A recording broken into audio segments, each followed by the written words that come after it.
ओ मेरी देवरानी, प्यारी क्यूटी देवरानी, अब तो आप कम से कम काम करवा लिया करिए मेरे साथ भी। मेरी बातों को क्यों टालती रहती हैं, क्यों हल्के में लेती हैं? क्या आपको जरा भी एक भी अफसोस नहीं होता कि मैं अकेले काम करती? आपकी बड़ी बहन होती तो आप क्या करती?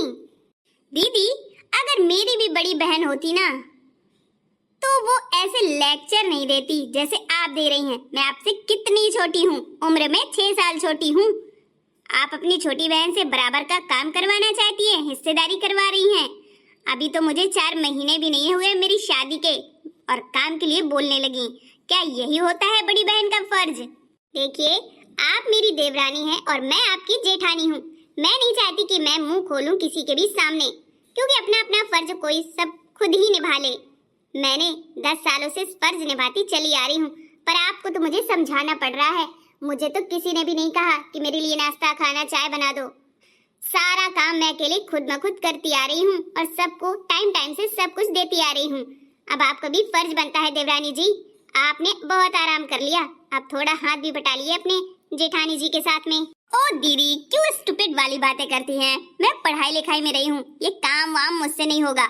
और टाइम टू टाइम खाना देना, क्या बकवास बातें कर रही हैं? ये सब मुझसे नहीं होगा, ठीक है ना? आपको अच्छा लगे या बुरा लगे, पर मैं काम नहीं कर पाऊंगी भाई। ये बहुत गलत तरीका है। मैंने सच ही बोला, सही बोला, लेकिन आपको उल्टा लग रहा है। और होंगी आप बड़े घर की रईसजादी, पर इस घर में आने के बाद, ससुराल में आने के बाद हर लड़की अपने फर्ज जरूर निभाती है। मैं भी मायके में ससुराल में बराबर काम करती आ रही हूँ। क्या आपने अपने मायके में कुछ भी नहीं किया? माँ बाप ने कुछ भी नहीं सिखाया है? दीदी, आप जिम्मेदार नहीं है मेरी लाइफ के, और ना मेरे मायके के, ना मेरे माँ बाप के। मेरे माँ बाप तक मत पहुँचिए, वरना बहुत बुरा होगा। क्या सिखाया क्या नहीं सिखाया वो आप अपना देखिए, मेरा मत देखिए। और आप होती कौन है मुझे बताने वाली, कहने वाली? ये शब्द दोबारा आइंदा कह भी मत देना। देवरानी जी, मैं बस इतना कहना चाहती हूँ कि आप अपने स्वयं का काम तो कर लीजिए। खाए हुए बर्तन बाथरूम में रख दीजिए, अपने कपड़े नहाए हुए वो रख दीजिए, साबुन आपका डला रहता, फेस वॉश यहाँ फेंक देती हैं, चप्पल इधर उधर डली रहती हैं, किचन में भी आपको चप्पल पहनकर निकल जाती हैं।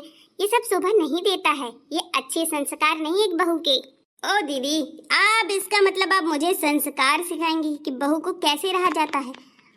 जेठानी दीदी, आप मेरी जेठानी हैं, सास बनने की कोशिश मत करिए।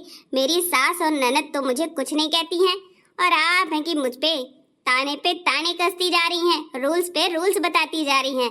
आप होती कौन है एक्चुअली में, बताइए? मशीन से आपको कपड़े धुलने होते हैं, और चप्पल है, सामान है, बर्तन है, तो सब आपको सेट करना पड़ेगा, वो आपका काम है। ठीक है छोटी, कोई बात नहीं, गलती मेरी है जो मैं उलझ रही हूँ आपसे। क्या फायदा, खामखा लड़ाई हो रही है, बहस हो रही है, घर में कलह अच्छी बात नहीं है। जैसा आपको उचित लगे आप वैसा करिए, कोई बात नहीं। मेरा फर्ज जब तक है मैं निभा रही हूँ, अब मुझे किसी से कुछ भी नहीं कहना है। हाँ हाँ, निभा लीजिए। और अगर आपने आइंदा से कुछ भी मुझे कहा, मैं सीधे पापा को कॉल लगा दूंगी, ठीक है ना? तो पापा मुझे आकर ले जाएंगे, या तो फिर वो चीज नौकरानी यहाँ पर लगवा देंगे। आपका काम कम हो जाएगा, पर मुझे आइंदा से कुछ मत कहिएगा, ठीक है ना? मैंने इसलिए शादी नहीं की है कि यहाँ पर आके काम करूंगी। वो तो मुझे लड़का पसंद था, और पापा को भी, इसलिए पापा ने यहाँ करवा दिया। 20 लाख कैश ऐसे ही नहीं दिए हैं, 4 पहिए की गाड़ी, सारा दहेज, कि मैं यहाँ पर काम करूंगी। मेरे पापा इतने ज्यादा रईस हैं कि नौकरानी भी लगवा सकते अपने बेटी के लिए, ठीक है ना? मैं नहीं करने वाली काम वाम। आपका बनता हो तो करिए, नहीं बनता हो तो मत करिए। मुझे नहीं पता था कि आप इतनी ज्यादा लाडली हैं, इकलौती हैं, शायद इस वजह से आपको लाड प्यार ने बिगाड़ दिया है। चलिए कोई बात नहीं, आप अपने काम भी मत करिए, पर मैं आपका काम आज से नहीं करूंगी। ये बात कान खोलकर सुन लीजिए आप भी, क्योंकि आप रईसजादी हैं तो मैं भी किसी भिखारी की लड़की नहीं हूँ। मेरी भी मान मर्यादा है, इज्जत है, ठीक है ना? मेरा भी स्वाभिमान इस घर में, मैं ऐसी ही नहीं हूँ। हाँ हाँ ठीक है, अपना स्वाभिमान अपने पास रखो। ठीक है देवरानी जी, कोई बात नहीं। आज तो मैं आपसे उलझ गई, पर आइंदा से आपसे उलझूंगी नहीं। गलती मेरी है जो मैं आपके पास आई और आपसे, चलो छी, रहने दो। हाँ हाँ जाइए और खाना बनाइए, क्योंकि मुझे भूख लगी है, और जल्दी से खाना रेडी करके दे दीजिए मुझे। देखिए, खाना मैं बना दूंगी, बाकी आपको लगाकर खुद ही खाना होगा, या फिर आप अपने पापा से एक रोबोट मंगवा लीजिए कि मुझे लैटरिन करवा दे, खाना खिलवा दे, कपड़े धुलवा दे, मुझे टहला दे, ठीक है ना? पता नहीं मेरे ही मत्थे में सारा काम है जीवन भर। ये तो अपनी रहीसी झाड़ रही है इस घर में। ना जाने किस कुल की है, पता भी नहीं इसके तौर तरीके क्या हैं। बस बाप की धौंस दिखाती रहती है रईस जादी। मन तो करता है मायके चली जाऊं, पर जाऊं भी तो कैसे जाऊं। मेरी ही किस्मत में ऐसा सब लिखा था, मेरा नसीब ही फूटा था जो ऐसा घर मिला। घर तो बहुत अच्छा मिला, पर काम बहुत ज्यादा मिला, और देवरानी अच्छी नहीं मिली, और ना ही सास। नौकरानी की तरह पूरा दिन और रात बराबर काम करती रहती हूँ, पर किसी ने एक शब्द भी नहीं कहा, एक बार भी ये नहीं बोला कि बहू खाना खा लो, कि भाभी खाना खा लो, टाइम बहुत हो गया है। सब अपने अपने में व्यस्त हैं, किसी का एक दिन भी ना करूं तुरंत सुना देते हैं। खैर कोई बात नहीं, अब जैसी जिंदगी है वैसी गुजारनी पड़ेगी। पहले तो सोचा था कि घर वाले ही मुझे ऑर्डर देते हैं, पर घर वालों को देख देख कर अब तो देवरानी भी मुझे ऑर्डर देने लगी है। अब उसके भी ऑर्डर मुझे फॉलो करने पड़ेंगे। क्या करूं, मेरा नसीब ही ऐसा है। अरे भाभी, आप यहाँ बैठे बैठे आराम कर रही हैं, वहाँ इंतजार कर रही हैं माँ जी। चाय बन गई कि नहीं? अरे दीदी, अभी चाय नहीं बनी है, बस जा ही रही हूँ। मेरा थोड़ा सर दुखने लगा था, इस वजह से बैठ गई थी। हाँ, ये सब बहाने किसी और को सुनाना।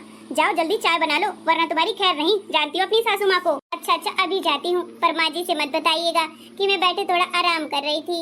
हाँ ठीक है, आप जाओ।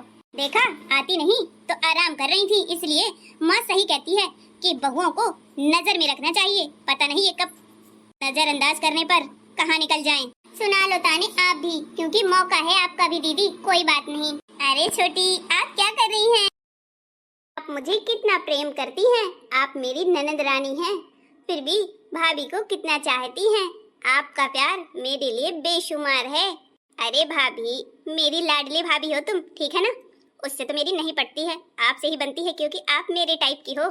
सबको ऐसी ननद रानी मिले जैसी आप हो। और एक दीदी हैं जो बोल रही थी कि काम करवा लिया करो।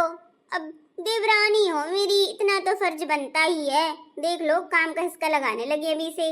अभी तक मैं नहीं थी तो कौन करता था, अब मैं आ गई तो उनको लगता है कि देवरानी काम करे। अरे भाभी, बड़ी भाभी के चक्कर में मत पड़िएगा, वो तो ऐसी बोलती रहती हैं। और सुनिए, आपको कोई काम करने की जरूरत नहीं है, यहाँ तक कि एक ग्लास पानी भी नहीं लेके आपको पीना है, मैं दूंगी। और हाँ, आपका जूस ना मैं लेकर के आती हूँ। आपकी जेठानी नहीं करेगी तो मैं आपका करूंगी काम, ठीक है ना? पर आपको नहीं करने दूंगी मैं। ठीक है दीदी, मेरी क्यूटी दीदी। छोटी भाभी कितनी अच्छी है, देखो मेरा कहना कितना मानती है, तुरंत चली गई। और एक ये खड़ूस है जो बहाने पे बहाने मारती रहती है। अरे माँ, कहाँ हो तुम? तुम्हारी सहेलियाँ बुला रही हैं। हाँ मुझे भी पता है, उन्होंने फोन करके बता दिया है। जा रही हूँ, मैंने बोल दिया उनको सोफे में बैठने के लिए। तू चिंता मत कर। ठीक है माँ, अगर चाय पानी कुछ बनाना हुआ करे तो बता देना, मैं बड़ी भाभी से बोल दूंगी। मैं जा रही हूँ छोटी भाभी के लिए जूस बनाने। क्या बात है, बड़े दिनों में दर्शन दिए हैं, कोई काम होगा तभी आई होगी, ऐसे तो आ नहीं सकती हो। क्यों सखी सहेलियों, बताओ तो जरा, मैं भी जानूं तुम्हारी मन की बातें। हाँ, भाई तुम्हारी छोटी बहू आई है नई, इस वजह से तुम निकल नहीं पाती हो, बातें नहीं कर पाती हो, इसीलिए हम घर ही आ गए। हमने सोचा चलो, मनोरमा तो आने वाली है नहीं, हम ही घर चलते हैं, क्योंकि हम तुम्हें याद कर रहे थे। आप आती हैं तो हमें बहुत अच्छा लगता है, क्योंकि ग्रुप में सबसे बड़ी आप ही हैं। अब आप ही नहीं आ रही थी तो हमने सोचा चलो घर चलते हैं, इसी बहाने बहू को भी देख लेंगे। अच्छा, ये बात है। अरे हाँ, बहू में बिजी नहीं रहती हूँ, थोड़ा काम काज ज्यादा फैला पड़ा है। शादी विवाह जब होता है तो काम ज्यादा फैल जाता है, अब टाइम लगता है थोड़ा बहुत समेटने में, इसी वजह से नहीं आ रही थी मैं। ऐसा लग रहा है कि तुम लोगों की तो बहुएं आई ही नहीं है, जब आएंगी तब पता चलेगा।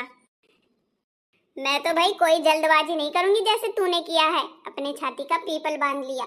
जब तक मेरे लड़के बच्चे कमाने न लगेंगे ना, अपनी जॉब नहीं पालेंगे, तब तक मैं विवाह किसी का नहीं कराऊंगी। मैंने तो भाई करा दिया है। देख, बेटा कह रहा था मैं प्राइवेट जॉब ही करूंगा, सरकारी में मेरा मन नहीं लगता और ना मैं सरकारी गुलामी कर पाऊंगा, तो उसने बिजनेस स्टार्ट कर लिया, अपना सेटअप किए है, उसकी मर्जी, उसकी लाइफ, उसको जीना है। मैंने कर दी शादी, तो मैं इसमें क्या है। बहुत संभाल के रखना भाई, क्योंकि विवाद होने लगते हैं। एक है सरकारी वाली और एक है प्राइवेट वाली।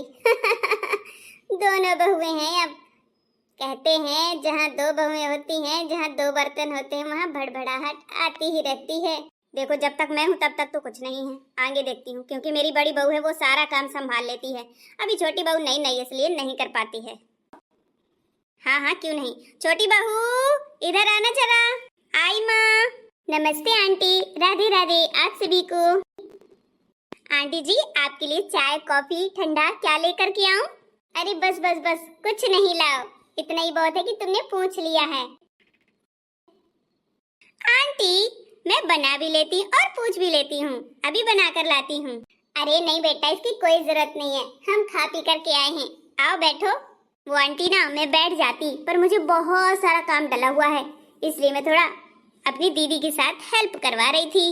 अरे वाह मनोरमा, तुम्हारी बहू तो अभी से ही तौर तरीके सीख गई है, बहुत ही ज्यादा कामगर है, देखो कितनी जिम्मेदारी से अपना काम निभाती है। अच्छा बहू, बाद में काम कर लेना, थोड़ा बैठ जा। माँ जी समझा करिए, अब यहाँ पर चेयर नहीं है, एक सोफे में सारे लोग बैठे हैं, मैं कहाँ बैठूंगी। ये बात भी सही है, ठीक है बहू, जा तुम। बहू तेरी चतुर है, देखा बैठी नहीं है और तू कह रही थी बैठ जा बैठ जा। अब चतुर तो होगी ही, मेरी बहू है।